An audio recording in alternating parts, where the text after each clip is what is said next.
welcome to the National Restaurant Association show. We're here at the Marqii booth, and we're about to chat about reputation and review management. So I'm going to start by just asking all of you to introduce yourselves and tell me what you do and why you're here. Start with you, Josh. I'm Josh Halpern. I'm still trying to figure it out, But I'm the CEO of Big Chicken, which is Shaquille O'Neal's fast casual chicken company. Amazing. Yeah. Thanks for joining us. Oh, you're welcome. We like it too. Joe? Unfortunately, Shaq couldn't be here today, and so we've got Josh. It's all good. It's unfortunate for me too, by the way. So. I'm Joe Reinstein. I'm the Executive Director of the Digital Restaurant Association, and we're a nonprofit, independent coalition of restaurants coming together to protect and promote their digital business. Wonderful. So delighted to be here. Thanks, Joe. Thanks.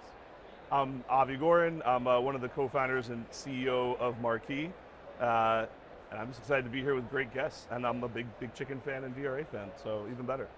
And I'm Kelsey. I'm the Director of Marketing at Marqii. And we handle reputation and review management for restaurants, which is why we're here, gathered to talk about it with these fine experts. So I'm going to start with a easy layup question. Why is review management important for restaurants? I mean, look, it's like what my friend Rev Ciancio always says, right? Reviews are sort of like rice; they stick to you, right? And that's really that's just ridiculous over there. Oh, So- Jesus fucking Yeah. One of them won the game.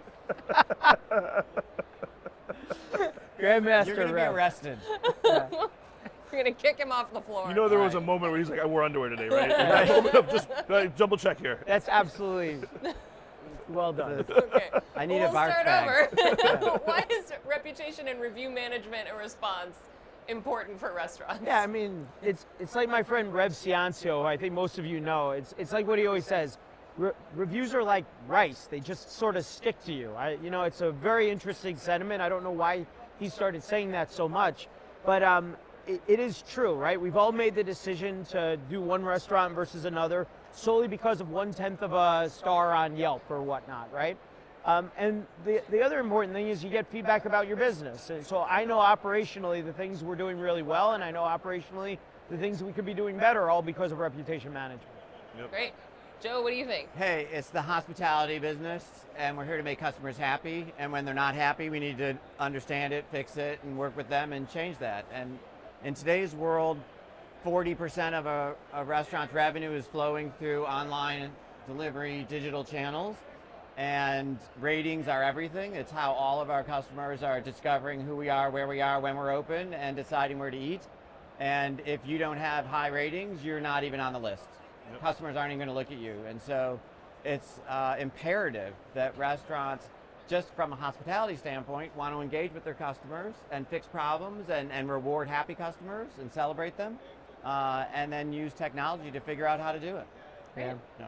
Avi, what do you think? I mean, look, as a consumer, reviews are crucial, right? They are a key part of my consumer journey. I don't have time to not have the best chicken near me, right?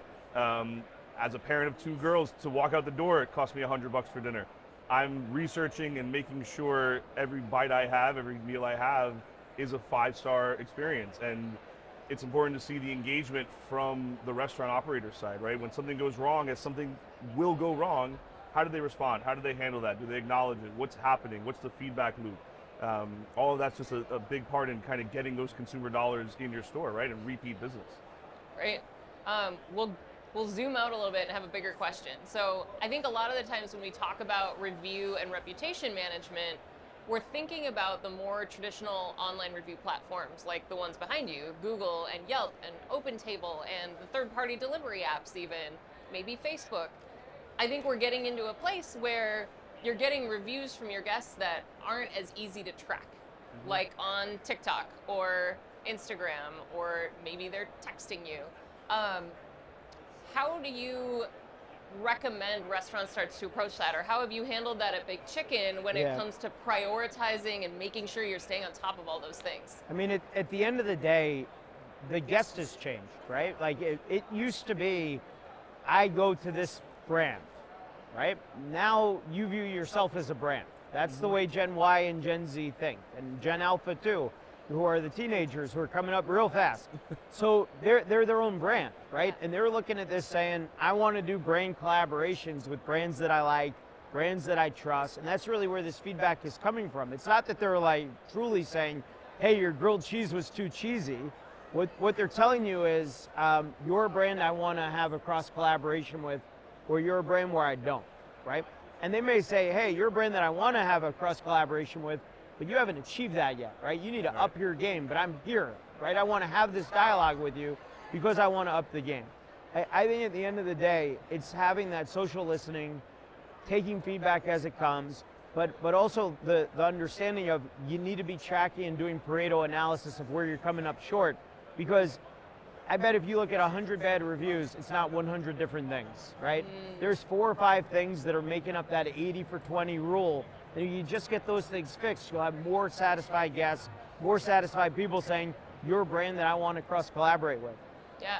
I'm going to come back to you, Joe, but Avi, when we think about this, the more traditional platforms versus TikTok and Instagram, how do restaurants prioritize that? What do you recommend on the review side? I think there's so many ways that brands are touching consumers now, right? And Josh nailed it with brands wanting to work with brands, and the way I can maybe start the consumer journey on Instagram or TikTok by seeing about a brand, I'll save it, bookmark it, but then I'm also going to your Google reviews. I'm going to these more traditional sites because I'm going to come back to you later, right? I'm not the purchasing time is different when you see something on TikTok versus when you see it on Google reviews, right? Because you're in the moment, you're shopping, you're looking to be somewhere within an hour, you're making a decision versus passively receiving that brand recognition, right? And so it's why we're constantly trying to add more and more integrations and abilities to get all of this in one place so that you can keep seeing your brand out there and what are people are saying and all of that, right? Yeah. What do you think, Joe? As you're working with a lot of different tech companies and also restaurant brands, what do you see happening, or what do you recommend? Yeah, there's too many aspects of the business for a restaurateur to manage on their own. Yep. Those days are long gone. It's too complicated, and our customers are in too many places. So not only do you need to be everywhere they are, which is 150 different platforms online, not to mention the physical locations where you need to be where they are, but then they want to engage with you. They're thinking about voting with their dollars and their own personal brands about who they want to have affinity with, and it's a relationship. So we all talk about and we understand the importance as restaurant owners and operators of having those one-to-one relationships with our customers, and that's what we want. You can have that online too, and particularly when customers are going out of their way to say, this experience was lacking, something was wrong, or I love this place, I'm coming back again, I'm telling all my friends, and everything in between. It's a moment to have a one-to-one interaction with a customer, and you need to engage with them. So they've taken the time. Not only are they a customer and have had an experience, now they want to tell you about it, and they want to tell everyone on their platforms about it. And that's where it's so critical, because every future customer is going to see what they've said, good and the bad, and you can actually move the needle. Because they've invited you to engage with them. They've said, I want to have a conversation with you, and you need to have the conversation, and you can actually move them. Even the worst experiences with 1 or 0 ratings can be 5 on the same experience, because they're so delighted that you're taking the time to hear them and see them. And then I know, just from my own personal consumer experience, when I'm looking at ratings, I'm reading reviews, I could see 2 really good ones and then 1 really bad one. And then I read the 1 bad one and I decide myself whether I think it's legit, or it may be legit, but the restaurant has responded. And they've said, oh, we fixed that. Or you're so right, this will never happen again. And then I'm like, okay, I'm going. It's always the smallest things too that you get nailed for, right? It's like there were no napkins in the bag. There were no, in our case, they forgot to put the barbecue sauce in the bag. Like these little moments that just ripple, right? And it's just a reminder that operationally, every second, every item on that checklist matters, because people get triggered by the smallest things. Right? I'm so glad you brought that up, because part of this process is not only responding one-on-one with customers, it's actually learning across my 10 restaurants or my 100 restaurants, what are the issues? And if 30% of the problems are caused by forgotten barbecue sauce, that will never happen again.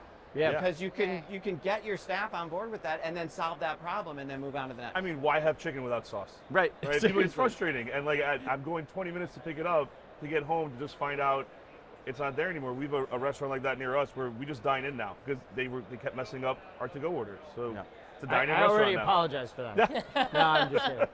So I have 2 follow-up questions for that then, because I think you guys touched on 2 really great points. So we're going to go with responding to reviews first. You really got into that, Joe.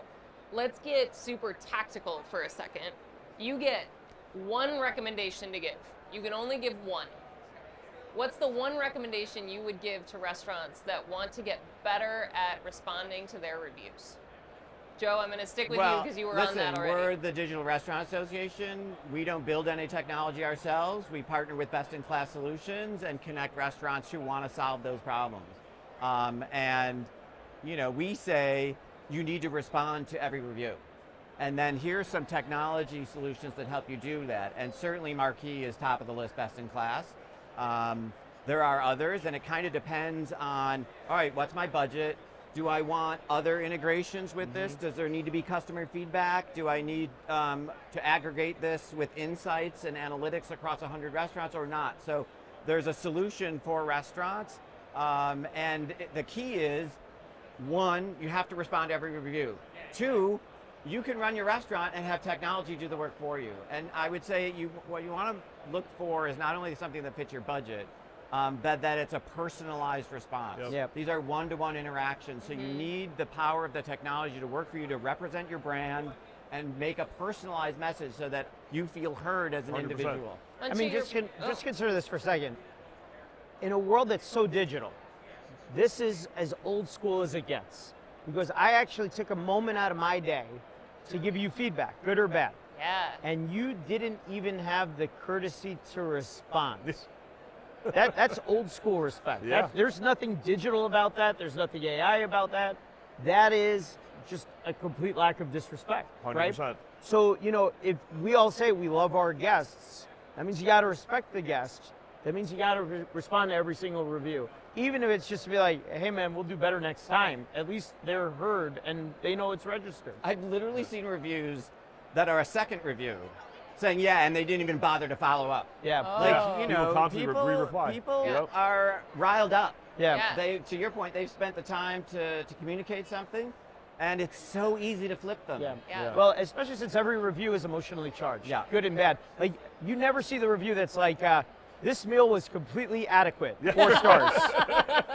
like you just don't see that, right? So people are either like really fired up, and they're like, hey man, like I'm excited for you, like be excited for me too. Yeah. Or they're like, I hate you, right? Either way, you gotta be like, hey man, I'm excited for you too, or like, don't hate me, I love you. Well, I know- When we talk Yeah. about reviews internally with our review-focused team, we quote Unreasonable Hospitality a bunch, right? Criticism is an investment, praise is affirmation, right? So that ability to get that feedback and implement it and takeaways, and look, you're not gonna do every piece of feedback you get, and some of them are a little out there, right?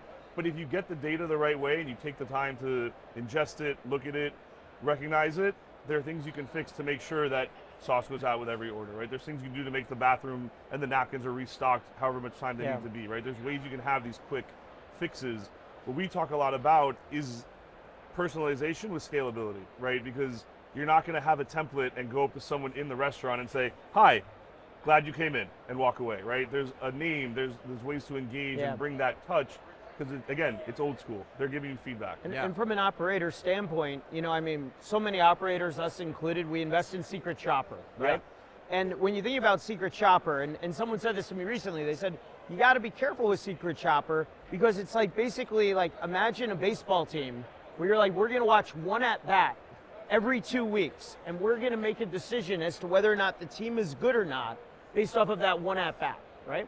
With guest review, yeah, you're not getting the survey filled out the way you would from a Secret Shopper program, but you're getting feedback on 20, 30, 50, 100 at-bats a day. Yep. That is a better operational blueprint for how you're going. Secret Shopper is great for like, did the server ask this very specific question and was your store clean? Right? But the guest review really is the pulse of, it's the pulse of your feedback, quite honestly, right?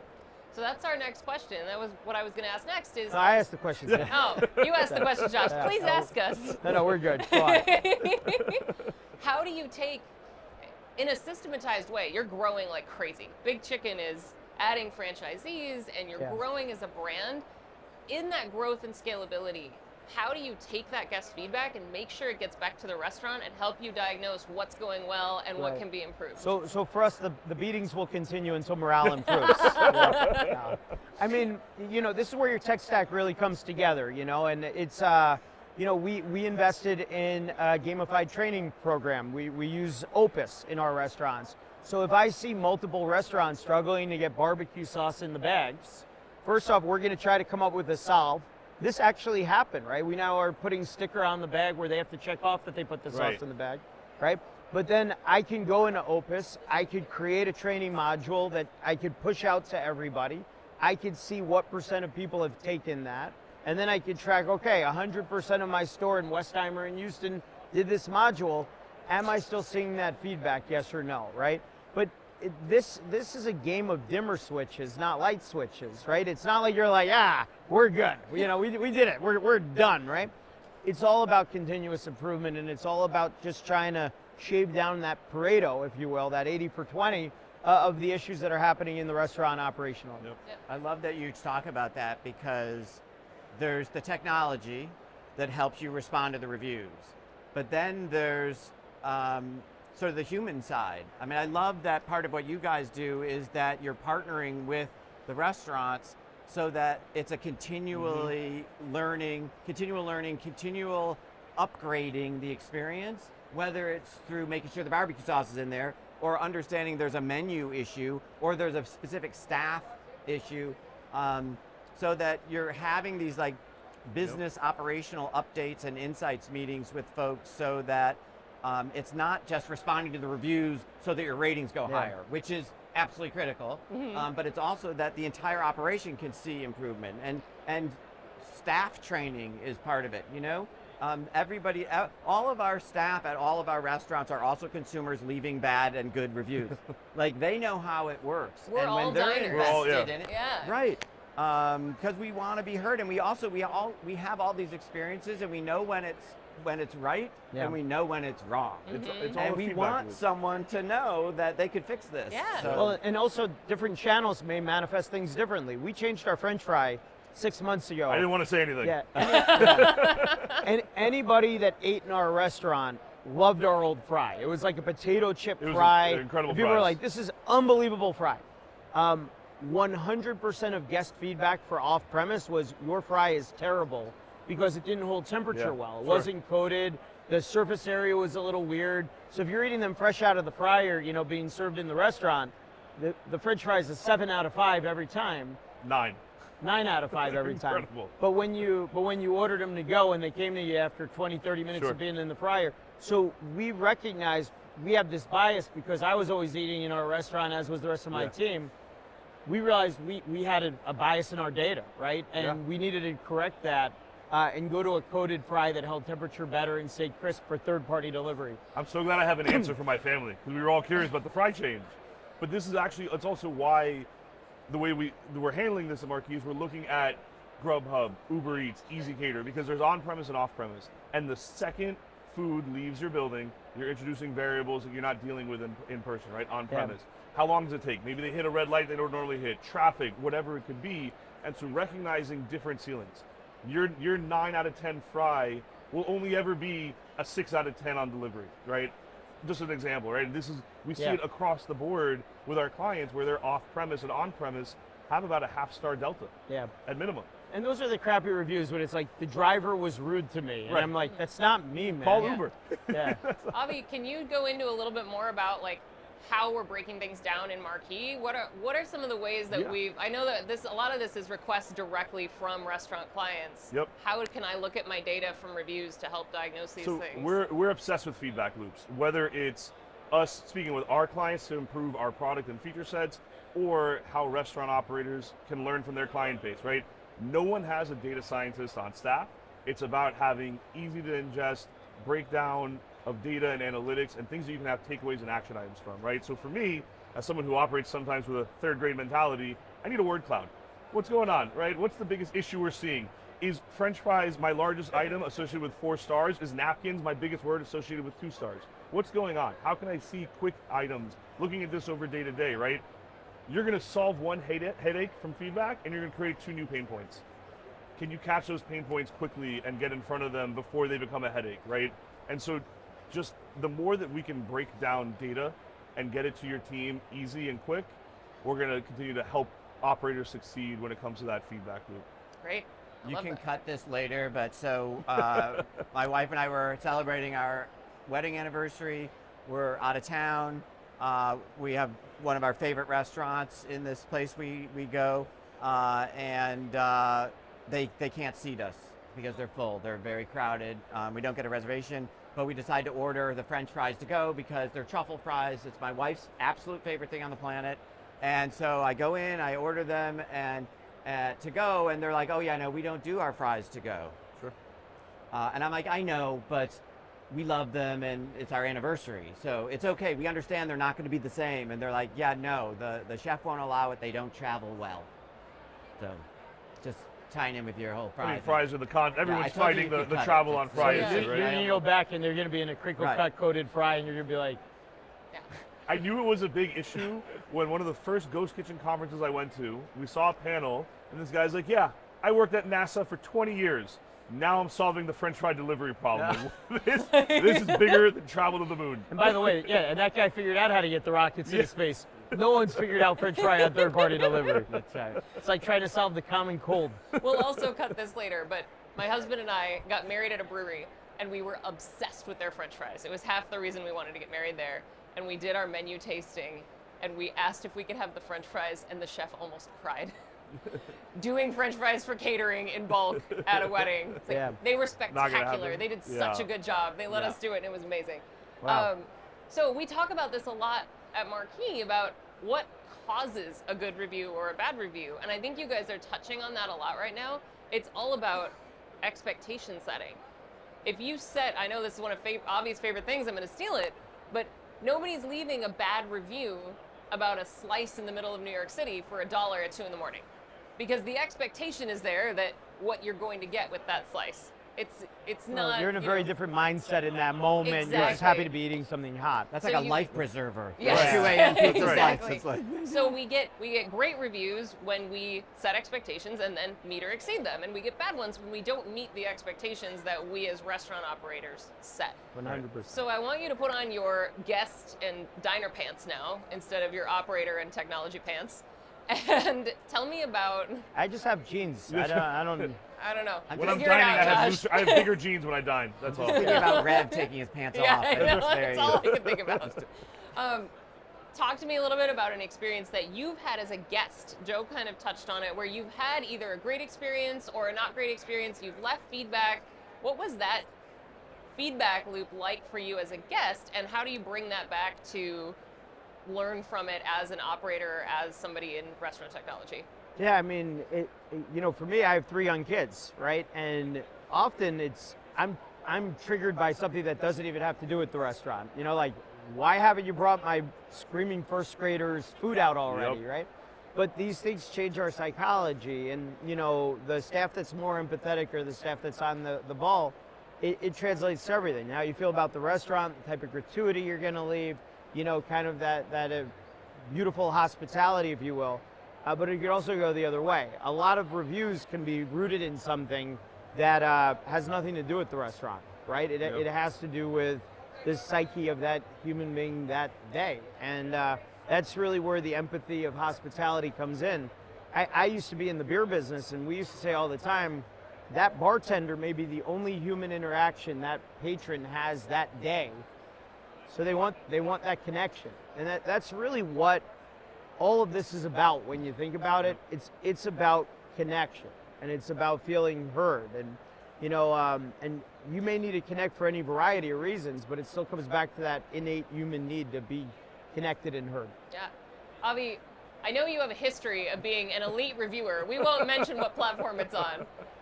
Tell us some of your experiences when you were leaving I trended restaurant very reviews. positive, by the way. I trended very positive. Mine is one dermatology office. I've pretty much only 5-star reviews.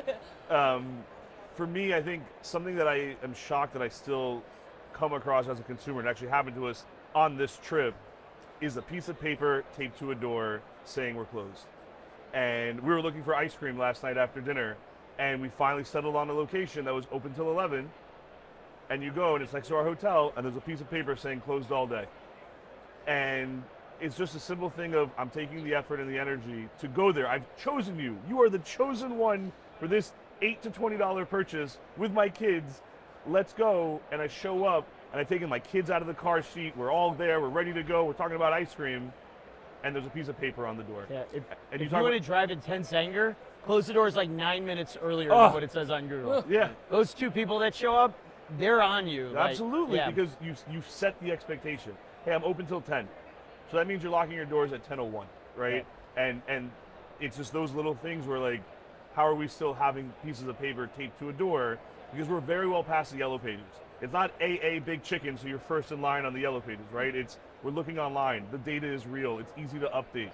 Get in front of it. Set the expectations. It's such an easy way to prevent a bad experience. Yeah. Yep. It's such an easy thing Those to are like solve. my unforgivable experiences when there's paper on the door. But, Like, There you and go. there's technology that can actually help with that problem, so that, you know, if your staff, if you have 100 locations and a lot of your locations are stop accepting orders a half hour early Yeah. because they all want to clean up and go, there's technologies that can help you see that and try to rectify it. Right. I really Listen, thought my you- big story is in our family is that at the end of my dad's life, he, you know, his memory wasn't so great. Loved the man. He had a kind of a short fuse, and we would be out for dinner, and he was also, you know, very irritable when he was hangry, or he was hangry, period. who is it? Same. And so, you know, you'd have the just typical wait for the food to arrive, and we would all get our appetizers, and he would start screaming, "Where's my soup? Where's my soup?" And of course, he hadn't ordered soup, and so it was, you know, mayhem ensued. But fortunately, he was not into technology and was not leaving reviews, so it There was we only go. the spectacle in the moment. And, you know, we had to apologize to the server, who then got an enormous tip. But Well, I'll Yeah. say my big takeaways from this conversation are reviews are an opportunity to connect deeply with your guests. I think I've heard each of you say that at least twice in this conversation. And so making the effort to do that, to take the opportunity for a connection, take the feedback, improve, respond, and then keep those guests coming back more is a great takeaway for me. So If that's what you took from this, that's what we're I all took from thrilled. this. Yeah, that's what I took away. This was the the common power theme. of editing. So thank you all for joining us. Yeah. I'm really, really glad you were here. And we'll get back to the Restaurant Association Thank show you now. so much, Thank and you. special shout out, happy birthday to Shatsy. Yes, Happy birthday, Shatsy. Happy birthday. I just want to say, look, the Digital Restaurant Association spends a lot of time connecting restaurants with powerful technology that solves their problems so that they can focus on what they do best and delight customers with an incredible experience and delicious food. And in today's world, you need technology to do that. And Marqii is really one of my favorite things to talk about because restaurants need to be everywhere, and you allow them the product listings to ensure that they are appreciate everywhere. that. And then they need to have one-to-one interactions with consumers who take the time to tell you how great you are or how bad you are, and you guys do that. So it's like super easy to talk about. There's a lot of other technologies where it's a little more complex, a little more challenging, but so this is one of my favorite things to talk about. Thank you for We doing appreciate this. Thanks, that, Joe. Yeah. Thanks for Go saying for that. restaurants.